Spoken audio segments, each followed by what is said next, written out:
मेरी प्यारी तुलसी बनेगी दुल्हनिया। मेरी प्यारी तुलसी बनेगी दुल्हनिया। सज के आएंगे दूल्हे राजा। देखो देवता बजाएंगे बाजा। देखो देवता बजाएंगे बाजा। 16 सिंगार मेरी तुलसी करेगी। हल्दी चढ़ेगी और मांग भरेगी। देखो होठों पे झूलेगी नथनिया। देखो देवता बजाएंगे बाजा। देखो देवता बजाएंगे बाजा। देवियाँ भी आई और देवता भी आए। साधु भी आए और संत भी आए। और आई है संग में बारातिया।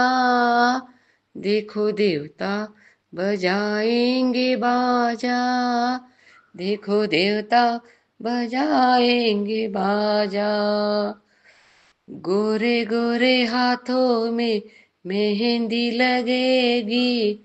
चूड़ी खनकेगी वरमाला सजेगी। प्रभु के गले में डालेगी वरमाला। देखो देवता बजाएंगे बाजा। देखो देवता बजाएंगे बाजा। लाल लाल चुनरी में तुलसी सजेगी। आगे आगे हरी पीछे तुलसी चलेगी। देखो पैरों में बजेगी पायलिया। देखो देवता बजाएंगे बाजा। देखो देवता बजाएंगे बाजा। सज धज के मेरी तुलसी खड़ी है। डोली मंगवा दो बड़ी शुभ घड़ी है। देखो आँखों से बहेगी जलधारा। देखो देवता बजाएंगे बाजा। देखो देवता बजाएंगे बाजा। मेरी प्यारी तुलसी बनेगी दुल्हनिया। सच के आएंगे दूल्हे राजा। देखो देवता बजाएंगे बाजा। देखो देवता बजाएंगे बाजा। देखो देवता बजाएंगे बाजा। बजाएंगे बाजा। नमस्कार, मी रेखा. रेखाच किचनमध्ये आपणा सर्वांचं खूप खूप मनापासून स्वागत. दिवाळी सणाचाच भाग असणारा आणखीन एक सण म्हणजे तुळशी विवाह. आपल्या सर्वांच्याच आरोग्यासाठी रामबाण उपाय असणारी ही तुळस. तर अशा या बहुगुणी तुळशीचा विवाह सोहळा का करतात, कसा करतात या सर्वाबद्दल तुम्हाला माहीत आहे का? नाही ना?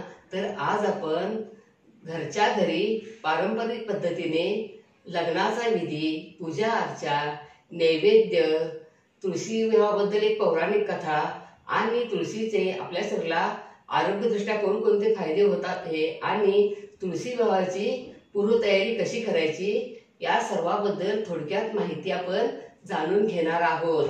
आपण सर्वजण आमच्याकडील तुळशी विवाह सोहळ्यास आपल्या व्यस्त दिनचर्येतून वेळ काढून जरूर यावे. माझ्याकडून आपणा सर्वांना खास आग्रहाचे आमंत्रण. तुळशी वृंदावन ज्याच्या घरी तिच्यापासून यमही दूर पडी.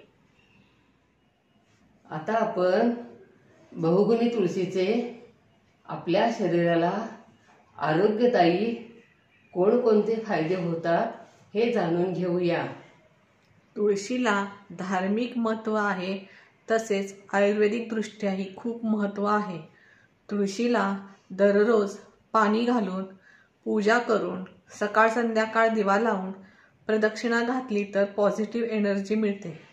तुळशीचे पान, मंजिरी, बिया, काष्ठ, मूळ हे 5ही भाग खूप महत्त्वाचे आहेत. तुळशीची रोज 4-5 पाने खाल्ल्याने रोगप्रतिकारक शक्ती वाढते. तुळशीमध्ये व्हिटॅमिन्स आणि मिनरल्स भरपूर प्रमाणात आहेत. तुळस ही antioxidant, antibacterial, antifungal, antiviral, anti allergic आहे. तुळस ही सर्दी, खोकला, ताप यावरही उपयुक्त आहे. तसेच त्वचाविकार व केसविकार यावरही उपयुक्त आहे.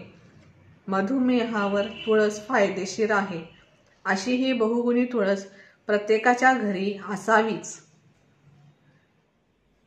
आता आपण तुळशीचे लग्न लावण्यासाठी कोणकोणते साहित्य लागते ते जाणून घेऊया.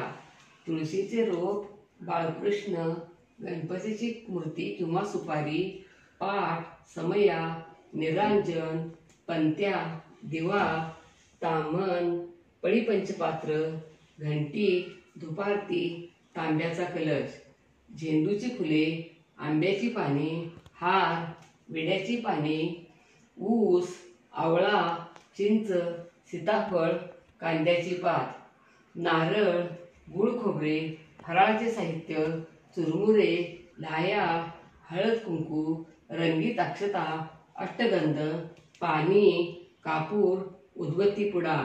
आणि आता ओटीचे साहित्य: काजळ, बांगड्या, खण, बदाम, सुपारी, तांदूळ किंवा गहू, हळकुंड, खारीक, मणिमंगळसूत्र, बांगड्या, ओढणी, कृष्णाला वस्त्र, अंतरपाठ. आता आपण आपल्या संस्कृतीत तुळस या वनस्पतीला खूप महत्त्व आहे कसे ते जाणून घेऊया. भारतीय संस्कृतीमध्ये औषधीदृष्ट्या उपयुक्त असलेल्या तुळस या वनस्पतीला मानाचे स्थान आहे. हे तुळशी विवाह समारंभावरून लक्षात येते. मानवी जीवनाला उपकारक ठरणाऱ्या सर्व गोष्टींना आपल्या जीवनशैलीत मोठ्या खुबीने सामावून घेतले आहे. त्यातीलच एक महत्त्वाचा भाग म्हणजे आयुर्वेददृष्ट्या अतिशय उपयुक्त असलेल्या तुळशीचा विवाह. तुळशी विवाह हा दिवाळी सणाचाच एक भाग समजला जातो. पूर्वी चौसुपी वाडा, समोर अंगण, दारात तुळशी वृंदावन अशीच घरांची रचना असायची. तुळशी वृंदावनाशिवाय घर पूर्ण व्हायचे नाही. कारण तुळशीच्या उपयुक्ततेची कल्पना आपल्या पूर्वजांना होती. त्यामुळे तर तुळशी विवाह साजरा करतात. एखाद्याच्या गळ्यात तुळशीची माळ असणे धार्मिकतेचं, सदाचाराचं प्रतीक मानलं जातं. तुळशीवरील उदक मस्तकी धारण केल्यावर गंगा स्नानाचं पुण्य लाभतं. तुळशी पूजेशिवाय नित्यपूजा पूर्ण होत नाही. गावाकडे घरासमोर तुळशी वृंदावन असतेच, पण शहरात फ्लॅट संस्कृती असली तरी सुद्धा छोटंसं का होईना तुळशी वृंदावन असतेच. मरतेवेळी अंगावर तुळशीपत्र आणि गंगाजळाप्रमाणे मृत व्यक्तीच्या मुखात तुळशीपत्र ठेवतात. त्यामुळे ती व्यक्ती वैकुंठात जाते अशी श्रद्धा आहे. दारात तुळस असणे शुभ लक्षण मानले जाते.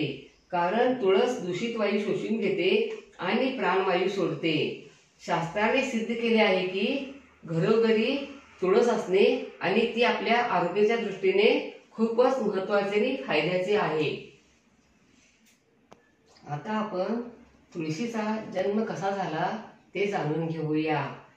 तुळशीचे लग्न करण्याची प्रथा द्वापार युगापासून पडली असे म्हटले जाते. समुद्र मंथनातून अमृत कलशामधून अमृताचे काही थेंब बाहेर पडले आणि त्यापासून तुळशीची निर्मिती झाली. तुळस अर्पण केल्याशिवाय विष्णूची पूजा पूर्ण होत नाही. म्हणून तुळशीला हरिप्रिया देखील म्हणतात. तुळस विठुरायाला देखील वाहतात. आता आपण मंगलाष्टका कोणत्या म्हणायच्या ते ऐकूया. स्वस्ती श्री गणनायकं गजमुखं मोरेश्वरं सिद्धिदं बल्लाळो मुरुडं विनायकं महं चिन्तामणि थेवुरं लेण्याद्रि गिरिजात्मजं सुवरदं विघ्नेश्वरम् ओझरं ग्रामे राञ्जन संस्थितं गणपतिं कुर्या सदा मङ्गलं शुभमङ्गल सावधान गंगा सिंधू सरस्वती च यमुना गोदावरी नर्मदा कावेरी शरयू महेंद्रतनया शर्मन्वती वेदिका क्षिप्रा वेत्रवती महासुरनदी ख्याता जया गंडकी पूर्णा पूर्णजले समुद्र सरिता कुर्या सदा मंगलम शुभमंगल सावधान. आता आपण तुळशी विवाह कधी साजरा करतात हे जाणून घेऊया. कार्तिक महिन्याच्या शुद्ध एकादशी म्हणजेच देव उठणी एकादशी, या एकादशीला प्रबोधिनी एकादशी म्हणतात. द्वादशीलाच गोरज मुहूर्त म्हणजे सायंकाळी तुळशीचे लग्न लावतात. शुद्ध एकादशीपासून कार्तिक पौर्णिमेपर्यंतच्या कालावधीत सर्वत्र पूजोत्सव साजरा करतात. तुळशी विवाह हे एक व्रत मानले जाते. तुळशीचे लग्न केल्याने कन्यादान केल्याचे पुण्य लाभते. द्वादशीपासून त्रिपुरी पौर्णिमेपर्यंत तुळशी विवाह साजरा करतात. तुळस ही लक्ष्मीचे स्वरूप मानले जाते. रीतसर लग्नविधी करून तुळशीचा विवाह समारंभ साजरा करतात. आता आपण तुळशीचे लग्न कोणाबरोबर लावतात आणि पूर्वतयारी काय काय करायची आणि आमच्याकडे आम्ही कसे तुळशीचे लग्न करतो हे जाणून घेऊया. तुळशीचा विवाह द्वापार युगात विष्णू अवतार कृष्ण आणि वृंदा म्हणजेच रुक्मिणीचे रूप कार्तिक शुद्ध द्वादशीस विवाह केला त्यांनी. तेव्हापासून तुलसी विवाह करण्यास प्रारंभ झाला आणि तेव्हापासून तुलसी विवाह साजरा करण्याची प्रथा पडली असे म्हटले जाते. तेव्हापासून ते आतापर्यंत घरोघरी तुळशीचा विवाह करण्याची परंपरा चालत आली आहे. या समारंभासाठी आम्ही तुळशी वृंदावन प्रथम रंगवून घेतो. त्यावर तुळशी प्रसन्न तुळशी विवाह ही अक्षरे लिहितो. तुळशी वृंदावनाच्या चारी बाजूला ऊसाच्या सहाय्याने मंडप तयार करून सभोवती रांगोळी काढतो. ऊस म्हणजे मामा असे मानले जाते. नंतर या ऋतूत येणारी फळे चिंचा, आवळे, बोरे, सीताफळे, कांद्याची पात तुळशी वृंदावनात ठेवतो.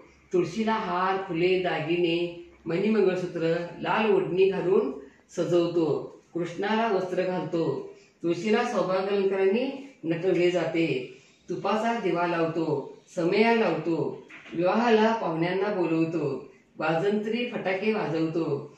पंत्यांची आरास करतो. फराळाचे पदार्थ मिठाई आणून नैवेद्य दाखवतो किंवा गोड तुम्हाला तुमच्या आवडीचा कोणताही नैवेद्य करून दाखवला तरी चालतो. आता आपण तुळशी आणि बाळकृष्ण यांचा लग्नाचा विधी कसा करायचा हे जाणून घेऊया. कोणतीही पूजा बाप्पाविना अपूर्णच असते, म्हणून प्रथम गणपतीची पूजा करायची. गणपतीची मूर्ती असेल तर ती पूजेत ठेवायची, नाहीतर गणपती म्हणून विड्याच्या पानावर अक्षता ठेवून त्यावर सुपारी ठेवून विधिवत षोडशोपचारे पूजा करायची. नंतर पाटावर लाल वस्त्र अंथरायचे, त्यावर बाळकृष्ण ठेवायचा. तुळशीला आणि बाळकृष्णाला तेल आणि हळद लावायची. नंतर स्नान घालायचे. नंतर कोणत्याही पूजेच्या अगोदर आचमन करायचे आवश्यक आहे. नंतर ओम केशवाय नमः, ओम माधवाय नमः, ओम नारायणाय नमः म्हणून पाणी प्राशन करायचे. गोविंदाय नमः, विष्णुवे नमः म्हणून तामनात पाणी सोडायचे. स्वतःला हळदी कुंकू लावून पूजेला सुरुवात करायची. कलश पूजा करायची. कलशात पाणी, पैसा, सुपारी, विड्याची पाने किंवा आंब्याची पाने घालून ओल्या हळदी कुंकवाने कलशावर स्वस्तिक काढून 8 ठिकाणी उभ्या रेषा काढायच्या. कलश ठेवायला प्रथम तांदूळाने स्वस्तिक काढून त्यावर कलश ठेवून विधिवत पूजा करायची. नंतर कृष्ण आणि तुळशीमध्ये अंतरपाठ धरून मंगलाष्टका म्हणून लग्न लावायचे. तुळशीचे कन्यादान झाल्यावर मंत्रपुष्पांजली आणि आरती म्हणायची. नंतर फराळाचा नैवेद्य दाखवायचा किंवा गोड कोणताही नैवेद्य दाखवला तरी चालतो. सर्व सोपस्कारासह विवाह सोहळा संपन्न करायचा. आता सध्या देखील पूर्वी इतक्या हौसेने आनंदाने विवाह सोहळा संपन्न केला जातो. तुळशीची ओटी भरायची. आपापल्या पारंपरिक पद्धतीने जशी भाव श्रद्धा आहे त्याप्रमाणे तुळशी विवाह साजरा केला तरी चालतो. आता आपण तुळशीचा विवाह का करतात याबद्दल एक पौराणिक कथा आहे, ती जाणून घेऊया. भगवान श्रीकृष्णांची तुला करताना एका पारड्यात श्रीकृष्ण आणि दुसऱ्या पारड्यात त्यांच्या वजना इतके दागिने, सुवर्ण मुद्रा त्यांच्या पत्नीने घातली तरी तुला पूर्ण होत नव्हती. तेव्हा सत्यभामाने एकच तुळशीचे पान मुद्रा असलेल्या पारड्यात ठेवले. त्यावेळेला ताबडतोब अलंकाराचे पारडे खाली आले. तुळशीच्या पवित्र आणि निष्काम प्रेमामुळे ही तुला पूर्ण झाली. तेव्हा भगवान श्री विष्णूंनी आशीर्वाद म्हणून पत्नीच्या स्वरूपात तुळशीला मान दिला. प्रत्येक वर्षी आधी माझा आणि तुळशीचा विवाह होईल आणि तुळशी विवाहानंतरच इच्छित वधूवरांचे विवाह होतील असा आशीर्वाद दिला. तेव्हापासून ही प्रथा सुरू झाली. तेव्हापासूनच आपण तुळशीचे लग्न लावल्यावरच लग्न समारंभ करण्यास सुरुवात करतो. आता आपण तुळशीचे एक भजन ऐकूया. तुळस हिरवी गार, तुळस हिरवी गार, तुळस हिरवी गार वर मंजुळाचा भार, तुळस हिरवी गार वर मंजुळाचा भार. या तुळशीला घालून पाणी, पाणी घालून गेली जणी, पाणी घालून गेली जणी, झाला साक्षात्कार. या तुळशीला लावून बुक्का, बुक्का लावून गेले तुका, बुक्का लावून गेले तुका, झाला जय जयकार. या तुळशीला लावून कुंकू, कुंकू लावून गेली सखू, कुंकू लावून गेली सखू, सतीचे हे वाण. या तुळशीशी लावण्या लग्न, लग्न लावण्या आले कृष्ण, लग्न लावण्या आले कृष्ण, आनंद झाला फार. या तुळशीला मंजुळाचा भार, तुळस हिरवी गार ग, तुळस हिरवी गार, तुळस हिरवी गार ग वर मंजुळाचा भार, वर मंजुळाचा भार. अशी ही बहुगुणी तुळस आपल्या सर्वांच्या घरी असली पाहिजे आणि तिची नित्यनेमाने पूजा केलीच पाहिजे. लाईक आणि सबस्क्राईब करा. कमेंट बॉक्समध्ये कमेंट टाका. पुन्हा असेच भेटत राहू नवीन नवीन वेगवेगळे सण, उत्सव आणि रेसिपी घेऊन महत्त्वाच्या माहितीसह. धन्यवाद. मस्त खा आणि स्वस्थ रहा आणि आपले आरोग्य उत्तम ठेवा. Don't forget to like, share, comment and subscribe. Hit the notification bell ting to get the notifications whenever we upload the new video. Stay tuned for healthy, homemade and tasty recipes every week. Thank you.